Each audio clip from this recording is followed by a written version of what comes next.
any questions or concerns or fears, or we'll even take anything that makes you happy about happening at Cendel. But I know there's a lot of information out there, so we want to make sure that you have the right information out there. I'm going to ask you guys that with all the social media, CDC, the WHO, CDPH, Tulare County Health, all the different counties with their health, if you have questions, ask us directly. We'll be honest with you and tell you, even if it's something you may not like, we'll still tell you, but there's just so much out there. So I'm going to try to dispel some of the things that are out there with Cendel. There is a big concern about vaccinating kids without parents' permission at school, because a couple bills that are out there that 12-year-olds can give permission to be vaccinated. That is true. That is something that is going through the bill. There is already a law out there that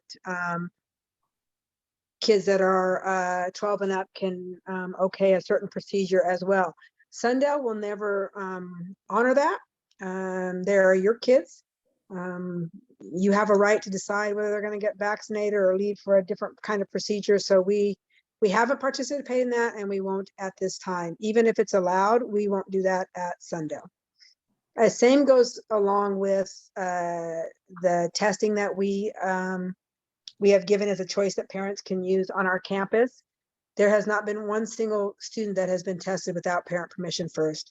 Even if we have the form signed that gives us permission to do it, we just don't believe in doing that without your permission. We've had some parents that say, oh, you can do it anytime. We're like, no, we're going to call you each time. I know it may be irritating, but we're going to call you each and every time, because who knows if you'll change your mind or you don't want to do it. So you always have a right to say no.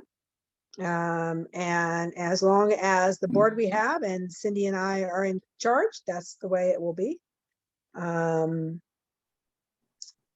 The other thing is there are differences between CDC, CDPH, and Tulare County Office of Health as far as isolation and exposures and all that, how that's to deal with in preschools, in schools, in hospitals, and businesses. And they're all a little bit different, and it's all confusing, and it's changing rapidly. Matter of fact, last week, halfway through the week, I stopped reading all the changes because they were happening on a regular basis. And so right now, the board, some staff tomorrow, and administration are looking at some of those and trying to figure out what is best for our school. So pay attention to your reminds. And if you're on Facebook, the Facebook group, that's where we'll kind of update you on any changes. We're trying to keep kids on campus as much as possible while keeping everybody healthy and safe as much as possible. So there may be some changes coming out, but don't think, oh my gosh, they're going to go to, we're going to be forced to do this. No, it would be relaxing some of the rules, not making them more strict. Okay. So know that. So be paying attention. There should be some information coming out either tomorrow night or Friday. So it will be around kids that are exposed and kids that are positive. So if that affects your kids that are out right now, and once you see the information and you have a question about it, don't hesitate to call. If any of you have been in the office while we were testing kids, which is an option for kids to stay on campus if they're exposed, or to come back early. It is hectic in the office. And if we're short any staff member, then like Katie had to be out of the office today for an emergency that happened, and we definitely felt it. And so be patient with us, please. If we don't get back to you right away, if you put something in the spreadsheet and somebody doesn't on the attendance spreadsheet and somebody hasn't gotten a hold of you, please call. It is just hectic, and I would like to say that we are perfect and we don't forget or miss somebody or not send you something, but that is not happening. So if any of your kids have been in the office while they're waiting to find out if they're going to be tested by you guys or being tested, I keep calling my office my classroom. So I've gone back to being a teacher because that's what I think I have. And Cindy keeps making fun of me because I walked outside and Katie's and my car are similar colors, and I went to go get into Katie's car instead of mine. So so just now we are we're finding humor in that, but that is, so be patient with us and don't hesitate to call. You are not bothering us. The other thing that I want to talk about is we do give the option, if your kid was exposed, you have two options. Right now you have two options.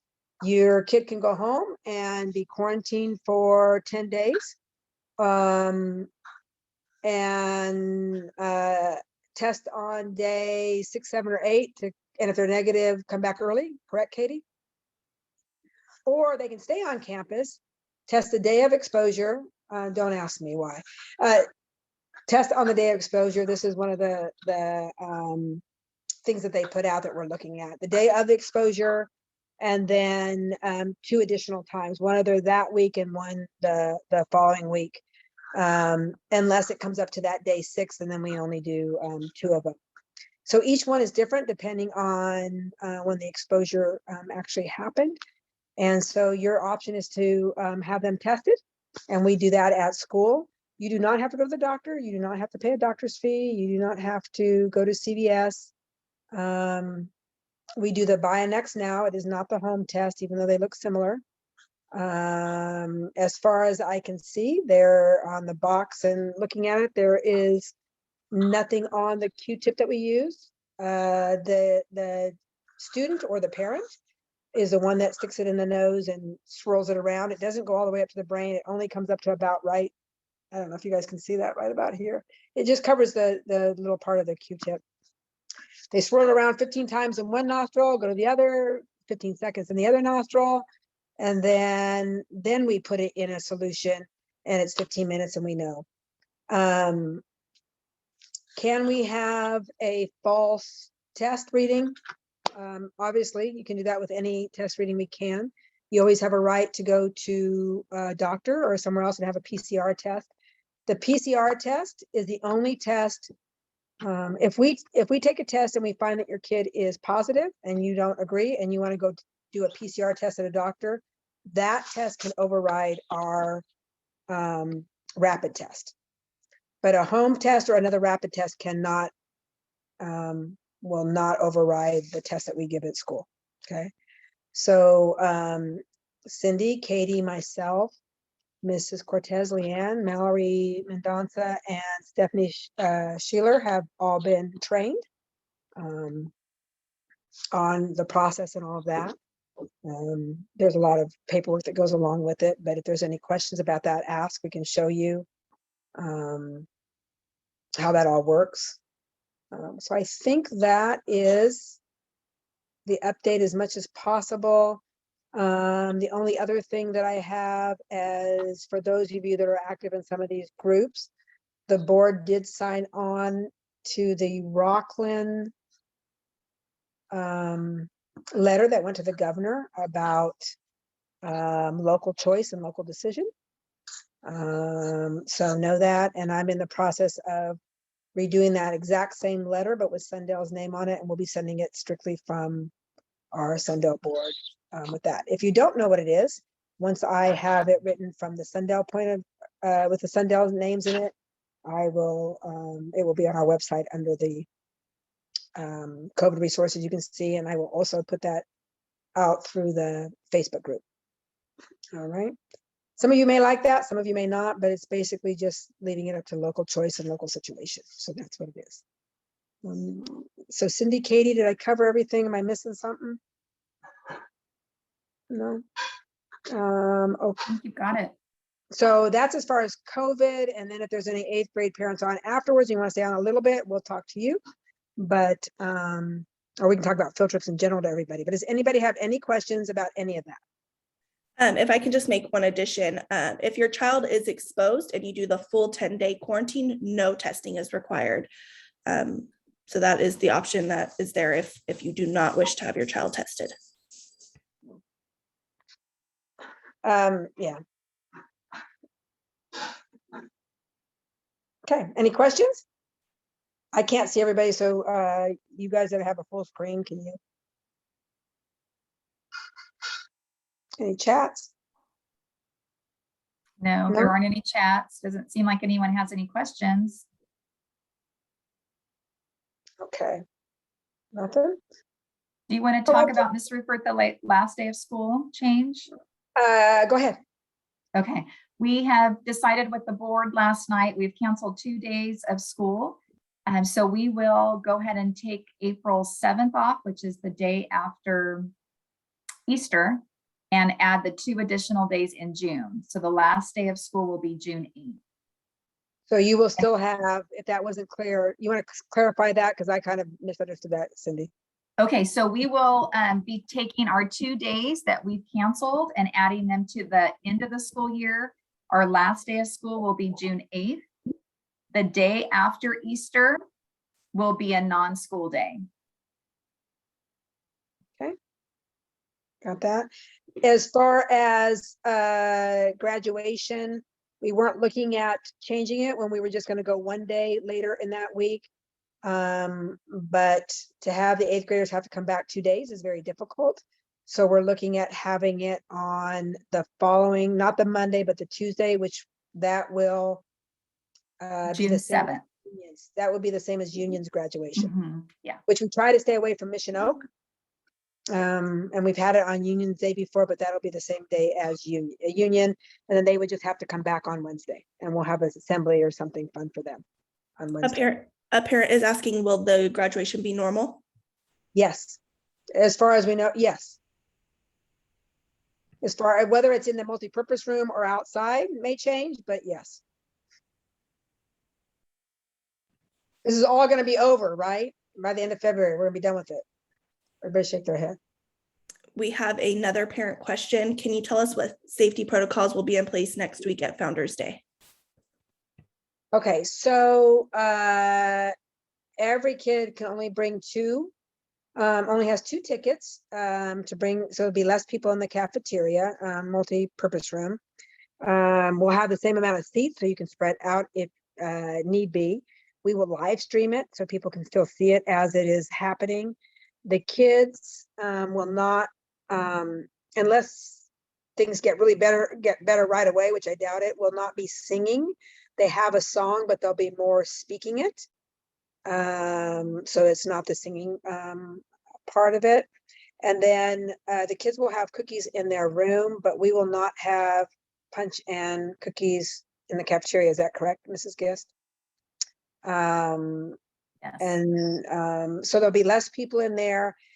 We're not going to have where every other seat or 6 feet. That'll be up to you, whether you want to sit next to your family or separate, but we will have the same amount of chairs out so you can spread out a little bit. Are we requiring mask? We are a school of choice, so that is up to you. Do you have to show your vaccination card? No, never. That is up to you. So we won't be asking for that, just your ticket. That's all we'll be asking for. Okay, the same thing goes for the basketball tournament. If we may end up having most of the games outside and then just putting the championship inside. And all those same rules would apply pretty much to everything. Nothing really has changed at Cendel in that aspect of it.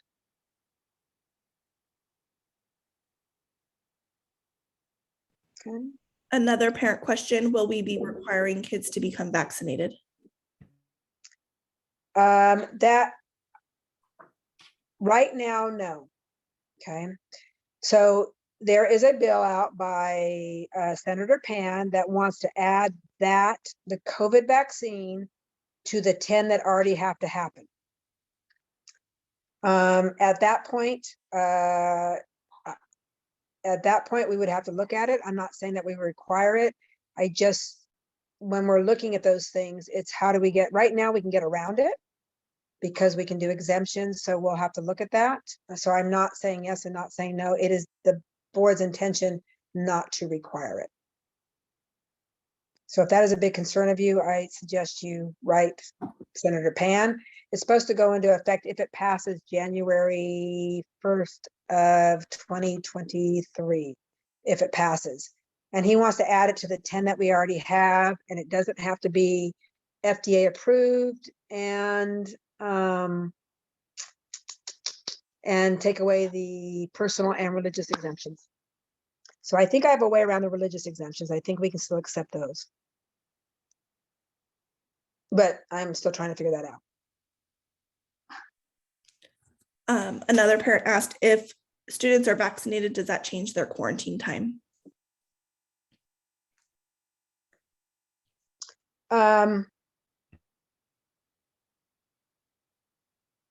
It's more with the exposures, not so much their quarantine time. It's with their exposures, it changes exposures. So they don't have to be tested, I believe, right, Katie? Correct. They do. If a child is vaccinated and has been exposed, they do not have to be tested every 3 days. However, we would still encourage them to wear their mask while indoors for the 7 days following the exposure. If they are vaccinated, but they test positive, then that still remains the same. They would still need to isolate after being positive.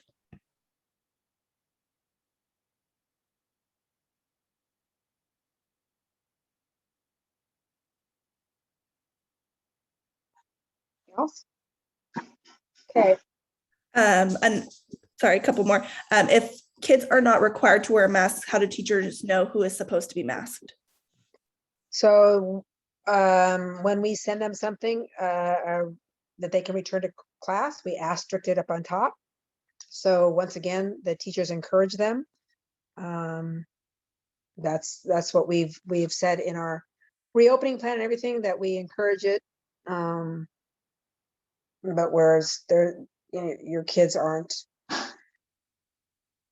you're not going to have your kids suspended because they don't have their mask on. So, but we haven't really had any problems with that. And they can also take breathers and put it below their nose. And I don't think we've had any problems so far. I may be wrong about this. Would Cendel offer any type of homeschool option if we pull our children out due to not being vaccinated? We would have to do a charter, and we would have to do a charter, and that takes a while to do. So I don't know that we could have that up and running by the time that would be well, we might by January 1st, we might be able to have it up and running. The problem would be is Cindy, Katie, and I, and Emery barely have time to do what our job really is.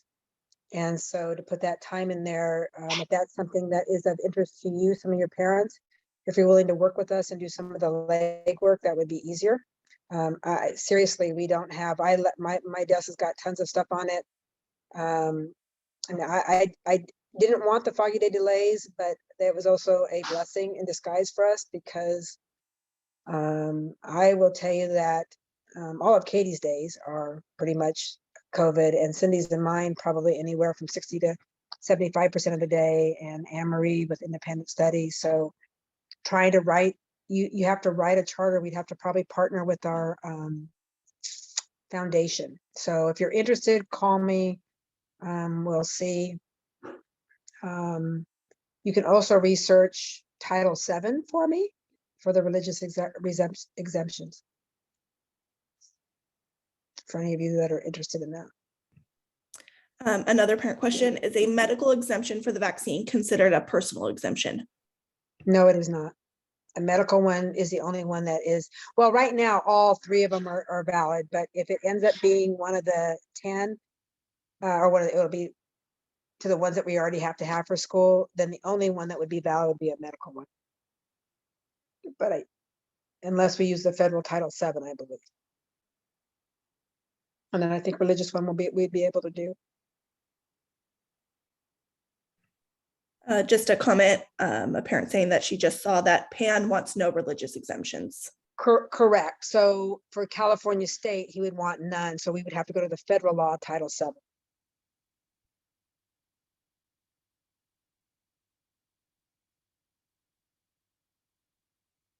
I just don't know what that has. It's been very interesting. So Cindy is going to write a plan. I don't know how long that plan is for some money that we don't want. And not that we can't do something good with it, we just don't want it, but you have to write the plan anyway, even if you don't want it. Then if you don't use it, they'll take it back. So we'll figure out how to write around that and keep all the things that we're still doing. So they're finding interesting ways to tie our hands a little bit more and more. So it's just, it gets a little bit difficult to find a way around that. But I do believe Title VII is one way around that for vaccines. Now, if you're not vaccinated and we have an outbreak, that would mean that you'd have, under that law with the other 10, if we had an outbreak, depending on how they define an outbreak at that time, then your kid has to stay home. So like if we had a measles outbreak and you're not vaccinated, then even if you have a doctor's exemption, you would have to stay home until we no longer have that outbreak. I just don't know what they would define as an outbreak. Does that make sense? Okay. Any other questions about that? How are the cases now? How high are the cases now? Well, so last week we had the most positive we've ever had. We had 50, but they were spread around. So our cohorts are K2, 3, 5, 6, 8, and then other, which is those of us that are in a variety of cohorts. The first week we got back, what did we test, Katie? 180 some, and then on Monday of the following week it was 154. So tomorrow is going to be a big testing day for us. But for the most part, you're right around the 20s, but it's higher than what it was in the very beginning. This Omicron tends to spread very quickly, but not really hit people as hard. It seems to be 24 or 48 hours, and not everybody, but most people are back to being okay. According to the CDC, you're most contagious the 2 days before you're actually test positive, and then the 3 days. So it's a 5-day kind of thing. Our tests don't tell us which one we have. So, but the other one, kids don't seem to get it as much as this Omicron. So it has spread rapidly. But in the beginning of the school year, it seemed like it was spreading with 6th, 7th, and 8th grade, and not really anybody else. TK and kindergarten is a little bit harder because those kids share so much stuff and they're so close together. But it seems to have hit our 3rd through 5th harder. So a parent's asking a clarifying question. So am I understanding that correctly? If there is an exposure, the child has to test every 3 days and mask, but you are not requiring the child to wear the mask. So here's what I'm going to say. We are encouraging masking. If you want any more information, call me. But we are encouraging masking. Just like for every kid on campus, because the rule is that we're supposed to be masking, right? So we encourage masking. Does that make sense, Amanda? It was a different parent. Okay. The next question is the 8th grade's trip still go? So we are still doing field trips in general. 4th grade trip is on. Cindy's working with the teachers right now to figure all that out. The biggest thing is not on our part. The bigger thing is on the part of where we're going. And so like the 4th grade trip right now, they're not requiring us to be vaccinated or masked, but who knows when we go, if that changes. So everything is tentative. So the 8th grade trip, we are planning on, we are not going to San Francisco. We are planning on going to Orange County because they seem to be in the same realm that we are. With some things that we're doing, we're planning for overnight with the availability to back out so we don't lose our money. And if we can't do overnight, then we'll at least a couple day trips. But it's who knows what's going to happen in May. So yes, we will have a trip for 8th grade, hoping that it's overnight. And so the trip would be, we're hoping for something like Disneyland, an Angels game, then maybe a medieval dinner or something else that's around that area. But Orange County seems to be the only place that we seem to be able to find to go that isn't requiring vaccinations. And that's the big issue. Shirley's husband just went to LA, and even to get into a restaurant, you had to have a vaccination card. Now, would that apply to kids? I don't know, but because a lot of 8th graders are, over 12, a lot of places are requiring it, so it really limits where we can go. So that's what we're working on right now. So it is our intention. If that doesn't work out, then we will do something with the 8th graders. We will go and do something. Another parent asked if 5th graders are going to SciCon, and would they go for a day trip? 5th graders don't go to SciCon, they go to Sacramento, to the capital. I don't know what they're doing right now, because I don't know what's going to be required. And they usually go to the Railroad Museum and then Old Sacramento, but they're, the biggest thing is most of you, when we polled most parents are okay for the field trip if they have to wear the mask inside, not being as big of an issue as the vaccination. So we're trying to wait as long as possible and be tentative. And I know for those of you that want to be chaperones, I'm sorry about that, but we know how that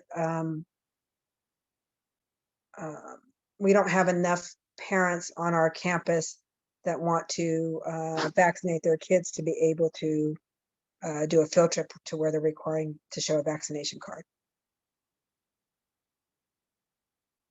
So all the same trips we're all looking at. Colleges, 7th grade won't go to a college. Well, we're going to have to do something different for them because they're not going to let us on their campus. We're still planning on 1st grade going to the zoo. Cindy, what other ones do we know that we're still 4th grade to the mission trip? Yes, 3rd grade is going to be bringing an event on campus for the students. So they'll be doing more of a simulation on campus. Kindergarten hasn't planned anything quite yet. There just hasn't been a lot of time, and some of the teachers are just holding back because they don't want to put a lot of time and effort into it with things possibly not being able to happen. But probably after Farm Show, things will start kicking in as far as more planning. But at this time, we just have the 1st grade planned, 3rd grade planned, 4th grade planned, 6th grade is SciCon, 7th grade is considering a day trip to SciCon since the students did not get to do that last year. And then the 8th grade trip that Mrs. Ruppert spoke on. And I think to go to SciCon, we have to test them before they go. Is that correct? Was what I'm hearing. She didn't specify that with me. That was a question I asked, and it didn't sound like that would be necessary, just masks on any indoor things that they were doing. So I've talked to a couple specialists, and they think that the peak of this new variant should start tapering off the end of February. So if that's the case, hopefully we'll know more. A parent asked if we have any info on open house. We will not be having open house this year. We're going to do something more at parent conference. Is that correct, Cindy? That's what we're currently looking into. And yeah, it just depends on COVID, and that'll be later in March. That's also why the numbers, we've had more positive in the last couple of weeks than we had all before Christmas. And so that's the delay in bringing parent volunteers on as well. So except those few that are willing to help us in the office and be around all that mess and all the positive exposure. But outside of that, that's the delay. Has nothing to do with us not wanting you on campus, believe me. We would love to have you on campus. But that has to do with that.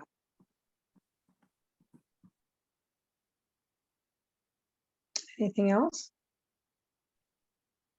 Amanda Hedinga just said that kindergarten could always do a trip to a dairy and that she could help plan it. Oh, that'd be good. Appreciate that, Amanda. I'll share that with our teachers. Yeah. Anybody else? We are trying to keep kids on campus as much as possible.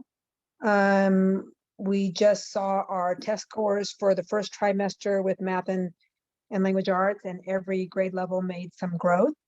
And so that's good. And we're trying to keep them on campus, trying to keep both your children and our staff as healthy as we can so they can stay on campus. And there is no perfect answer to that.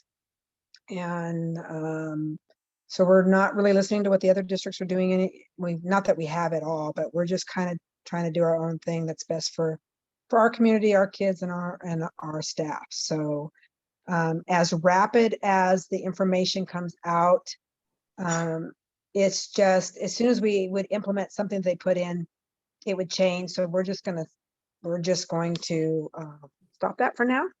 But there will be a few changes, but like I said, not necessarily stricter, but just a way to get kids on campus sooner.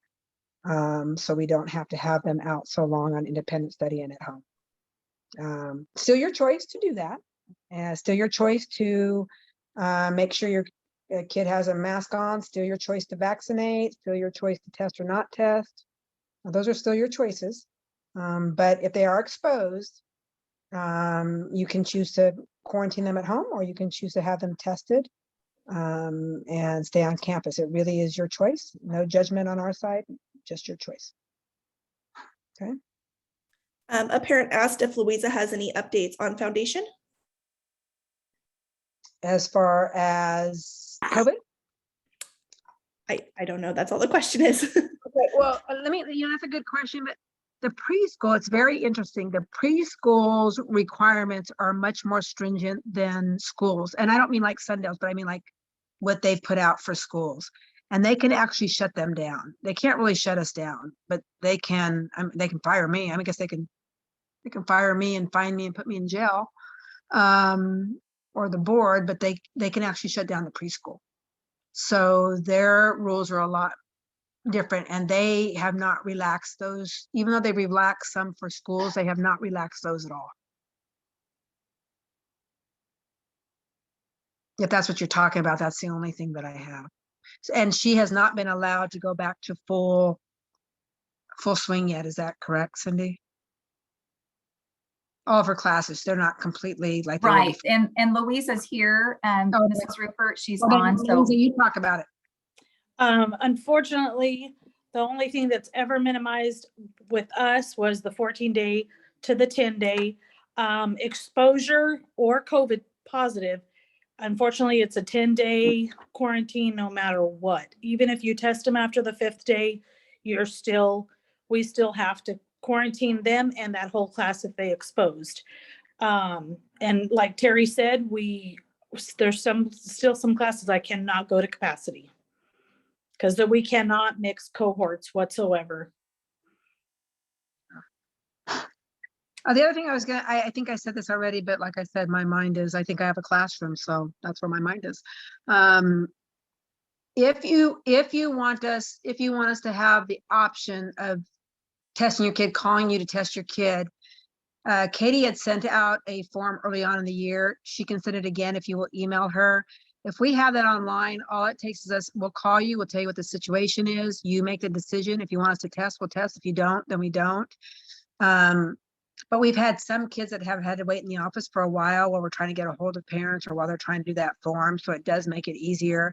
And I know that may make some of you nervous, and some of you know me better than others, and know Cindy better than others, but we have not lied to you yet.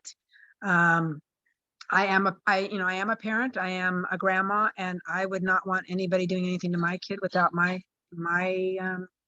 approval, or my kids' approval for my grandkids. Cindy wouldn't either, the board wouldn't either, so we wouldn't do that. I would hope you would trust us, but if you're still hesitant, then I guess you'll have to wait, but your kid could be in the office for a while. But if you're willing to trust us, then if you would fill out that form, it would make it makes the time go by faster. You're talking about maybe 17 minutes out of class versus a couple of hours. Of course, I did teach a math lesson the other day, but I did learn that I understand why some of you are complaining about some of the language. I did learn that there is no more fixed fraction. It is a fraction bigger than 1. So, or improper fraction. It's a fraction bigger than 1. So learned some new lingo. So that was good.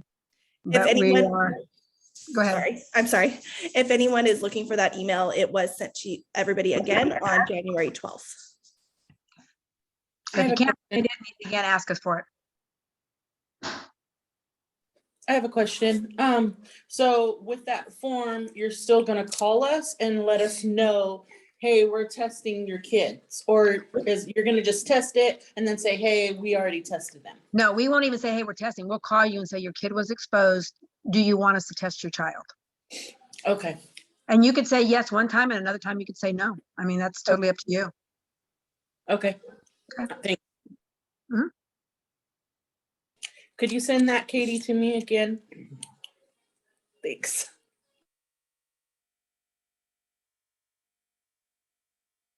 Anybody else?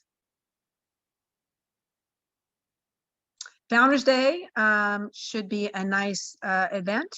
Like I said, we are looking at having our basketball tournament.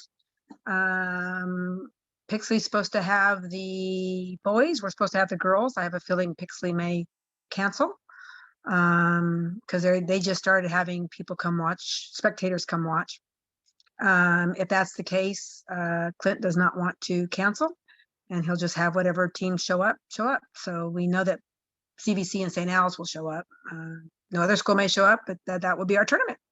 So we have that. We still have band going to Lemoore. If you have a child in Winterline or Winter Guard, there is a mask mandate for all the schools we perform in when you're inside, including the spectators. And I guess they'll have so many groups in and then they'll shoo us all out, then they'll clean and have us back in. That's from them. So just know that that's not coming from DO, that's coming from them. Where we compete. But I think that went out to you.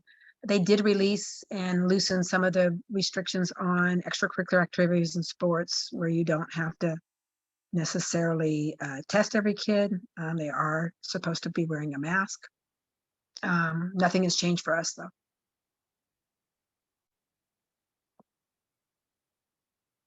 Okay. PTO is wonderful. They are looking at trying to, with some of the money, get some assemblies in for the kids so the kids can watch assemblies. The only thing is we don't have an all school assembly anymore. It is K2, TK2, 3, 5, and 6, 8. So they're looking at bringing in some fun assemblies for the kids to be able to watch. So that would be, that should be exciting. And really, hopefully, positive thoughts, prayers, meditation, whatever it is that you do, that this peak and this Omicron ends in February, and maybe we can get back even to even more normal. A parent is asking if I understood correctly, when a COVID test is done at school, the student swabs themselves. Correct. The student or the parent. If the parent's there. Yeah, we're not, because none of us are medical LVNs or nurses or any of that. We cannot do it. So we just instruct them to do it. And it doesn't go all the way up the nose. It just, like I said, it's, if you were to look at your Q-tip if you want to prepare your kid ahead of time, take a Q-tip out and show them. You just have to cover the bulk of the cotton part of the Q-tip. And our Q-tips are not treated with anything that I can see on the box. A parent stated that the guidelines that came out from CDPH and the county health department on the 14th stated that if there's a classroom exposure, students do not have to test right away. They're recommended to be tested on day 5, but it is not required. Prior to the new guidelines, it was test right away. And then once again, between day 3 and 5, just curious why you are testing 3 different times, depending on when the school is, it got cut off. I think when the school exposure is, I think is what it's supposed to say. When the school is notified of exposure. Why don't you send that to me? We're actually looking at changing that. So just bear with us, but why don't you send that to me? I stopped reading kind of all those things, but the last thing I got from the Tulare County Health did not say that to us. So we as superintendents meet on a regular basis, and the county health department gives us information, and that is not the last information I got. But why don't you send that to me? Email that to me, please. I would be more than thrilled to not test all the time. Believe me, it is very time consuming.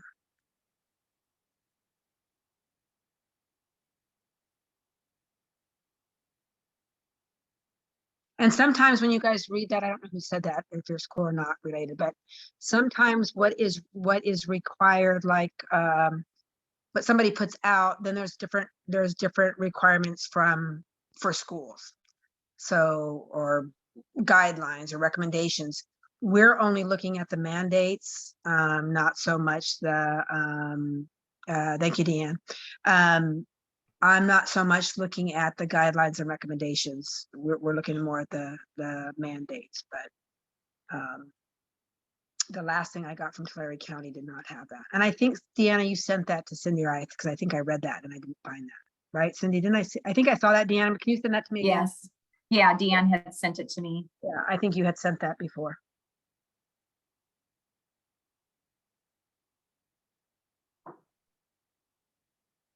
Okay, anybody else? No? Any question you have on independent study, classwork, curriculum, anything else that's out there that's got you worried and stressed out that we can help try to relieve your stress? Because it's hard enough being a parent, or a grandparent or a guardian or whatever your role is, and then with all this stuff. So anything that we can answer that will relieve you of your stress, I would be thrilled to do that. So if I can, I might make it worse, but if you have any question, it doesn't have to be on COVID. So I look forward to having these meetings where these question and answers where we're not even talking about COVID anymore. So anybody have anything that you want to ask? This is the time. You got Cindy and Katie and myself. You're welcome. Also, along those same lines, I am getting ready to update our LCAP plan. So if there are any ideas, suggestions that any of you have of programs or activities, supports, resources that you would like to have on our campus, available to you as parents or to your students, please let me know. Now's the time for us to be looking at some of our LCAP goals and our services that we provide our students. And we're always open to new ideas. So please email me, call me, so we can talk some more about some different ideas that you guys would like to see and resources for your children at Cendel School.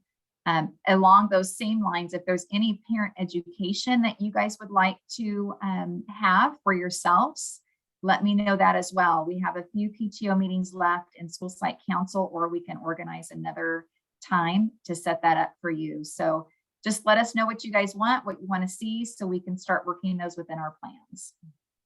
The other thing you want to talk about, the probably start in the summer, but the ELOP. I just drew a blank, but if any parent has for enrichment, if anybody has a talent, you want to talk about that?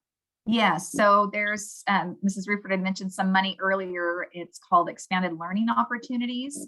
And this allows us to provide additional opportunities to the students in addition to the regular school day. So there are a lot of requirements with this. And so they're wanting students to be in school in addition to the regular school day, a total of 9 hours a day, to be invited to come in and participate in different activities after school, as well as offering opportunities during non-school days for at least 30 of our non-school days, which could mean during Christmas break, during farm show, during summer, during Easter.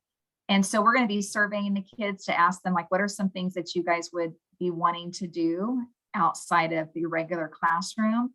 But also we need people to help us out with that. So if any of you guys have a skill, a talent, something you would like to work with students on, you can talk to myself about that also. So kind of an exciting time. The hard part is going to be staffing and trying to find people to help us out with these different areas, but also opportunities for you as parents to have your students participate in some different activities outside the school day,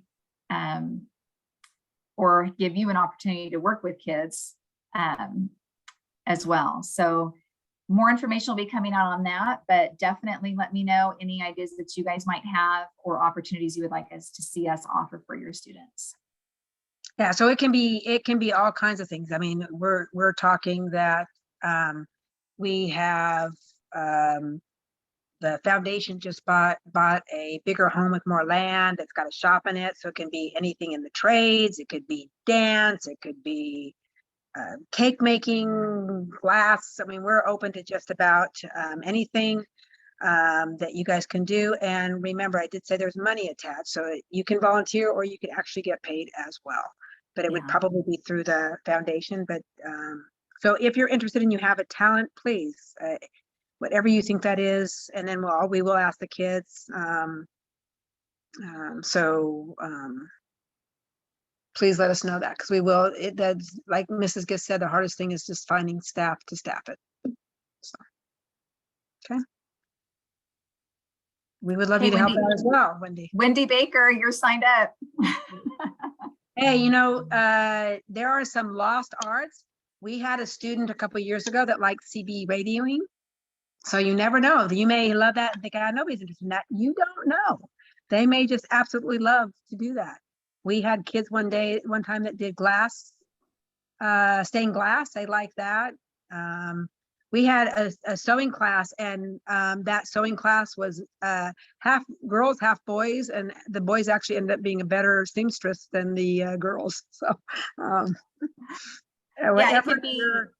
Yeah, it could be sports. I know I was talking to a group of parents today, and they, really were talking about physical activity and sporting options for kids that aren't so not so competitive, but still fun and teaching the skills. Yeah. So this is a time to dream. We have money. We can share it with you. You can work with kids, and that is a way we can do that. So, okay. So let us know. Okay, I like that cookie cake decorating. I didn't see who said they'd volunteer to do that, but I like that. It looks like is that Jenny? I think that's Jenny volunteering Joy to do. Joy. Okay. Good at that. I like that, Jenny. Keep it up. Okay, we'll sign Joy up for that. Thank you guys for all the compliments and the support. We really do appreciate it. We brag about you guys all the time. I know that other school districts are really struggling with the relationship with their parents and staff and all that. So thank you. It really does take a team, even though you guys aren't on campus as much. The support and the help and is appreciated. It doesn't go unnoticed. And we do know how difficult it is for you guys at home. The independent study, the exposures, we do understand that. So please know that, and just hang in there with us, and we will make it through. So Cindy is right. We do have the best parents and community. Thank you very much. Cendel did. We had to redistrict our voting areas for the Board of Trustees.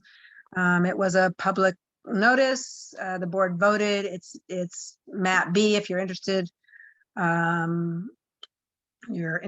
us know, and we'll give you a copy of that map. So, okay. All right. Well, if nobody has any more questions, have a phenomenal evening, and stay tuned. You should be getting information tomorrow or Friday, right? Okay, thank you guys. You're wonderful. Thank you, Katie. Thank you. Have a nice Thank you, evening. Libby. And all those parents that have helped out in the office when we were really down. Thank you so much. So much.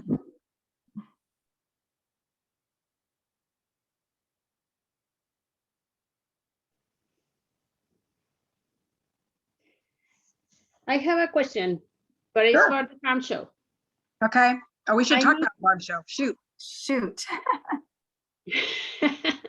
I need to switch my volunteering time. Okay. Call Anne-Marie in the office. Okay. Yeah. So, Yeah, yeah. she'll switch it for you. Okay, because I put it on Tuesday morning, but it happened that my brother is coming and is arriving at 9:20. Oh, yeah. That won't work. Okay, I cannot. I cannot be there with you because I'm gonna be busy. No, I'm kidding. Yeah. No, just call her and change it. So, matter of fact, gosh, that was on my agenda in the other room when I was in to talk about. Didn't even think about it, Terry. I My did, but gosh. it just left my mind. So. Okay, then I will call Anne-Marie to Yeah. let her Yeah. know. Perfect. Thanks, Christina. Appreciate it. Okay, have a good night. You You too. too.